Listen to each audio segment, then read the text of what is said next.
Well, this is bad. We've got a cruiser that has fallen into the water, and wait till you hear whose fault that was. We also have an update on a town trying to limit cruise passengers, and Carnival is being straight up accused of poor service and not knowing how to serve their food. That plus a whole lot more on today's episode. Let's talk about it.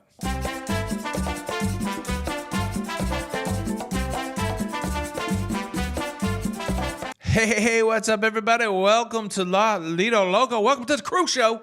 I am your host, Tony, here to talk you through everything going on in cruising. It's everything going on in cruising. It's for your face on a Friday the 15th of August, 2025.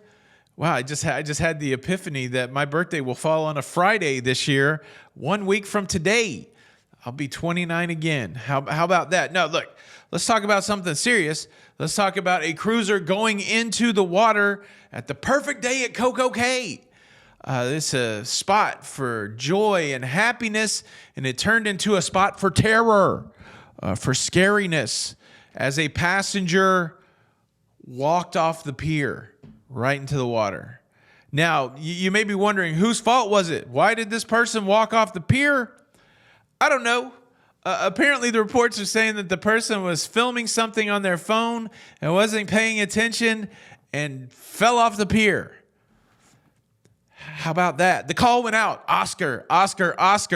And then a Muppet in a trash can showed up going, what's all the hubbub about? No, Oscar is not a call for a Muppet. It's a call for an emergency that somebody has gone overboard and, well, the person was rescued. The crack team over there, I believe it was the Star of the Seas was in and another ship there. They sent out a jet ski rescue boat. I think the boat was piloted by Mitch Buchanan. Don't mess with the Hoff. Now, the Royal Caribbean saved the person that fell off the pier at Perfect Day at Coco Cay. And I am jesting about it with some, tongue in cheek. But look, it's dangerous, especially on those pier areas. They have the lines painted there. Do not cross the line. I know some people take that like it's a joke, but it's dangerous. Don't cross the line. Pay attention when you're walking around. Look, I love ship spotting. Don't get me wrong. I have photographed and filmed hundreds of cruise ships, but you have to do it with some cognition so that you don't walk off the pier. Holy moly. I'm sure that was an embarrassing moment for the person, and hopefully they are okay. And it sounds like no serious injuries, but wow. Whose fault was it? Does he get some onboard credit? I'm just kidding. There you go. I would hope no onboard credit for that. All right, while knowing where we're at and keeping our feet firmly planted on the dock, let's go to story number 2. San Juan's Pier 3 reopens to mega ships again. If you remember, back in April of 2024, Pier number 3 was damaged by an MSC cruise ship, and it's been closed, and it's kind of cut San Juan off to some of the biggest cruise ships in the world. Certainly, Royal Caribbean's cruise ships haven't been able to go there.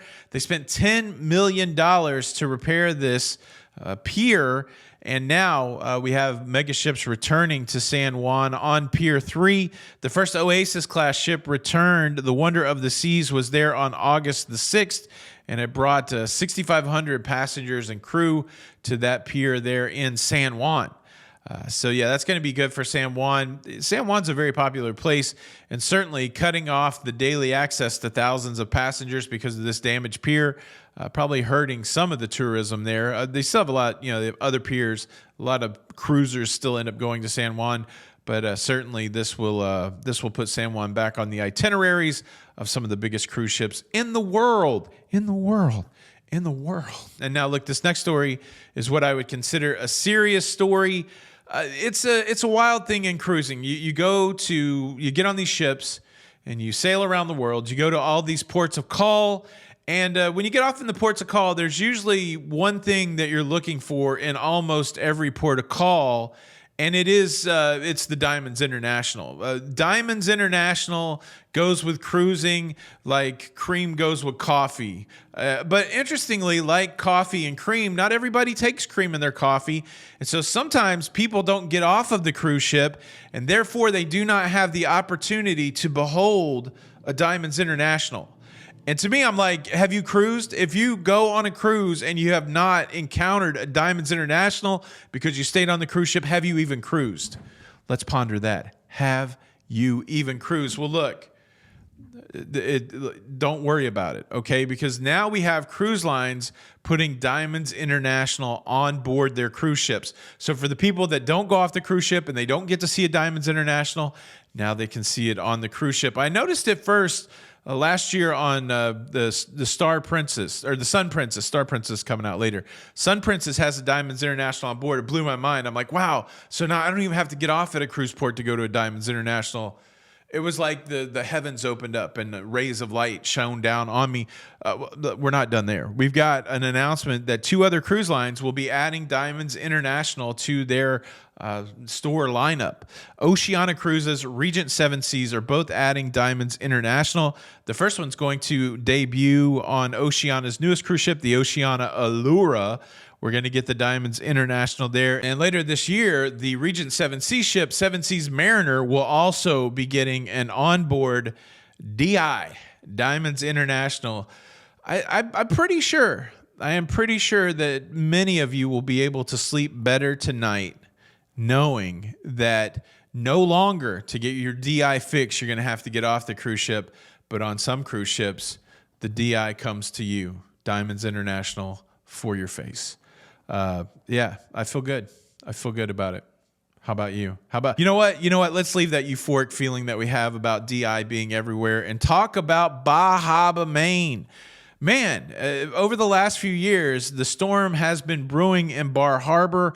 Local citizenry there not wanting an influx of cruise passengers every day of the week, suggesting that too many cruisers are coming to Bar Harbor. So they petitioned, they had a vote, and they were able to pass a referendum or some sort of thing that limited cruise passengers just to 1,000 cruise passengers per day in Bar Harbor.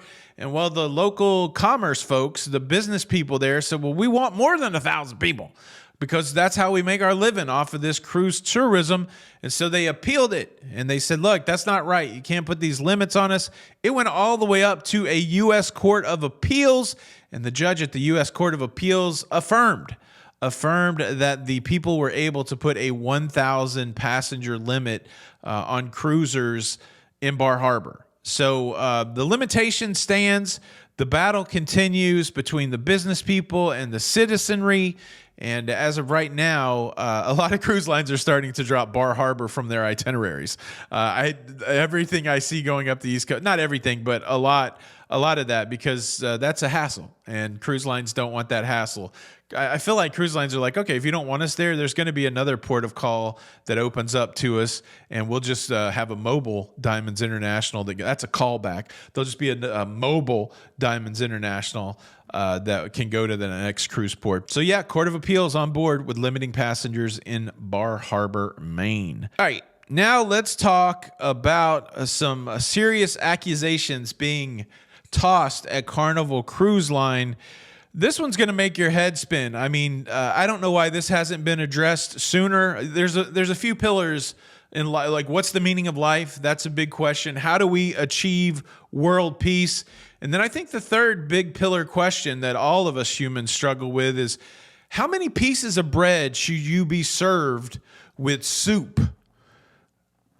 Yeah, how many pieces? Here's a message that was sent over to the corporate talking mouthpiece, John Heald, over there at Carnival Cruise Line. Name has been redacted to protect them. The message says, Glory waiters need training. Glory is a ship for Carnival. The quality of service has substantially dropped. I was served my mushroom soup. Maybe get the kids out of the room. This next part is troubling. He said, I was served my mushroom soup. It came with no bread. Zero pieces of bread. Look, John Heald, the whole point of having bread with soup is to dip it in. Each bowl of soup should be served with three pieces of bread as a standard. If this mic wasn't on a boom, I would drop it. Mic drop. 3 pieces of bread as a standard. I'm going to be 54 years old next Friday, and I had no idea that 3 pieces of bread was the standard for mushroom soup. You can teach an old dog new tricks, apparently. And I sent this over to my wife, and I said, you know what? The next time that we have mushroom soup, if there are not 3 pieces of bread with that soup, I will be retaining a lawyer. And she told me to do something to myself using a curse word. That's New York, baby. That's Long Island. I got to know. Am I the only one that did not know about these bread standards? Is there really a 3-piece bread standard for mushroom soup? What if it's just a consomme? What if it's not a real thick soup like a mush? What if it's like a thin broth? Is 3 pieces still the requirement? Does a bread stick count? I mean, does a bread stick count at all? I don't know. These are tough questions. What do you think? Does Carnival owe this person some onboard credit, possibly a free cruise for sliding them on the mushroom soup bread? Leave a comment below. Look, we are getting close to 300,000 subscribers, almost 9,000 left to go. I would love to invite you. Well, I'm just going to do it, and I love it. I'm inviting you. If you enjoy what I'm putting out there, please consider subscribing. It doesn't cost anything. And if you hate the show later, you can unsubscribe. But dang it, don't be one of those people that miss being part of the first 300,000. Like all of a sudden we're at 300,000 and then you subscribe and you're like, I could have been there back then when it was less than 300,000. You don't want to be that person. I mean, you're already the person that didn't know you were supposed to have 3 pieces of bread with mushroom soup. And I fixed that. So, yeah, it doesn't cost anything to subscribe. And if you don't like it, you can unsubscribe later. Look, that's everything that's going on in cruising. And now there's nothing left to do but dance. Get up. Get up.